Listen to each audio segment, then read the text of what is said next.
ในครั้งนี้โดยสบายดีสำหรับทีมงานของสนีเฮาเนาะเพื่อนสนีก็รู้สึกเป็นเกียรติและก็ดีใจแท้ๆที่ว่าเดือดปีนี้เวียงจันทน์เนาะเพิ่นเลือกห้านเฮาที่ว่าซัพพอร์ตเรื่องสุดเนาะจะบอกว่าจะเป็นทั้งสุดของทางด้านวัฒนธรรมแล้วก็ทั้งเป็นสุด Ready to Wear แล้วก็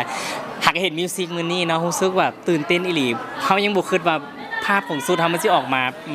าได้อันเซอร์ไพรส์แล้วก็ได้หลายช็อตขนาดนี้นะถือว่าเพิ่นให้ความสำคัญเรื่องวัฒนธรรมแท้ๆจนเฮากับรู้สึกทำอีรู้สึกแบบทำอีล้มกันว่าเฮาสิซัพพอร์ตเพิ่นไหวว่าเบิดทุกสุดเนาะเพราะว่ามันหลายอีหลีนะเพิ่งเมิดเกือบ80สุดเลือดเพิ่งเมิดแมนตั้งแต่เพิ่นถ่ายทำอยู่วังเวียงเนาะแล้วก็มาถ่ายทำอยู่หอพิพิธภัณฑ์ซึ่งทางพวกเฮาก็ยังเว้ากันว่าเฮาโอเคหว่านะที่ว่าเฮาสิสามารถซอยเพิ่นได้แต่ว่าหลังจากมาเห็นมิวสิกมื้อนี้น่ะรู้สึกขอบใจเดี๋ยวเป็นนิดเวียงจันทน์สำหรับที่ว่าเพิ่นเลือกเฮาเนาะขอบใจที่เฮาให้เฮาได้มีส่วนร่วมในการรักษาวัฒนธรรมเนาะบ่ว่าจะเป็นเรื่องเนื้อในของบทเพลงเลยด้วยความที่ว่าเห็นเสื้อผ้าเนาะเสื้อผ้าอาภรณ์ที่ว่าเป็นลาวดั้งเดิมที่เฮาสองคนตั้งใจเฮ็ดแท้ๆนะเก็บไว้มาแล้วก็ได้เผยแพร่ออกมาได้เผยแพร่ในการห้องเพลงหรือยังแบบดีแห้งรู้สึกดีเขารู้สึกว่ามีความดีใจที่เพิ่นเลือกเฮาแล้วก็เฮามีความรู้สึกภูมิใจที่เฮาได้เป็นแฮงขับเคลื่อนน้อยๆเนาะเพิ่นขับเคลื่อนผ่านบทเพลงเสียงเพลงแล้วก็ทีมงานที่มีคุณภาพอย่างเดือดปีนิดเวียงจันทน์เฮาก็ฝากผลงานของพวกเพิ่นเนาะไว้ในปิ่นอมอกอมใจสำหรับเฮาคิดว่าฟังนะคนหนาวโลกยังเคลียร์กันเบิ่งว่าแบบเฮาเซอร์ไพรส์อีหลีอันนี้แบบอันนี้บ่ได้เห็นเลยแบบอันนี้เห็นพร้อมกันมื้อนี้เลยซึ่งเฮาคิดว่ามันจะเป็นมิวสิกที่อยู่เคียงคู่กับคนลาวไปอีกหลายปีสำหรับเฮาคิดว่าส้มเซยเดือดปีนิดเวียงจันทน์แท้ๆเลยถือว่าเป็นประวัติศาสตร์แท้ๆเนาะเพลงเรา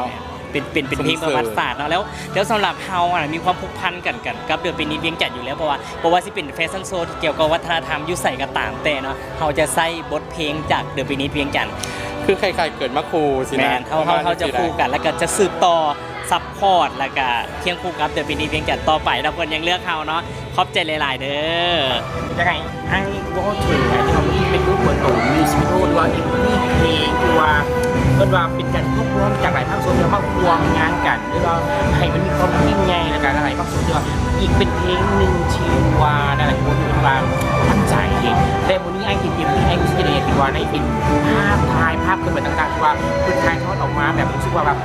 เขาอีกในมือรู้สึกว่าแบบคนหนาวตลอดทั้งอีพีเลยไอ้ที่เนี่ยแม่นเนาะสำหรับเฮาสองคนมื้อนี้เนาะก็คือที่เว้าไปก่อนนะเนาะแบบว่าเฮาหลังจากที่ว่าเฮาได้เห็นมิวสิกวิดีโอนะเฮารู้สึกว่า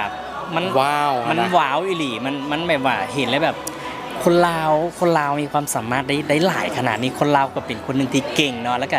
สมเสยทีมงานทุกคนอีหลีสุดความสามารถแล้วก็เขาเห็นแล้วแบบคนหนาวโลกแล้วก็แบบเยอะจังได๋เจ๋ๆเนาะมันปราบเบิ่นเนาะน้ำตาจะไหลแบบว่ามันซึ้งหั่นน่ะมันซึ้งในใจอันที่เห็นแล้วแบบถ่ายทอดออกมาได้ดีอีหลีเนาะสมเสยทางทีมงานทุกคนแล้วก็โดยเฉพาะมิต้าเนาะที่แบบเป็นมียิงที่เก่งอีหลีเนาะเฮ็ดมิวสิกออกมาเท่าใดเฮ็ดเพลงออกมาเท่าใดแบบเฮ็ดให้เฮานี่ตาตึงได้ตลอดแล้วก็ยอมรับอีหลีเนาะแล้วก็ขอแสดงความยินดีแล้วก็ขอบใจกับเดอะปินิดแท้ๆเนาะในว่าจังได๋เจแบบมิวสิกมันเฮาคิดว่ามิวสิกนี่จะอยู่เคียงคู่กับสังคมลาวไปอีกโดนแสนนานแสนปีเกิดว่าเลยขอบใจหลายๆลาวโฮมอสังหาริมทรัพย์ห้องเสื้อไมสไตล์เมนโฟลเดอร์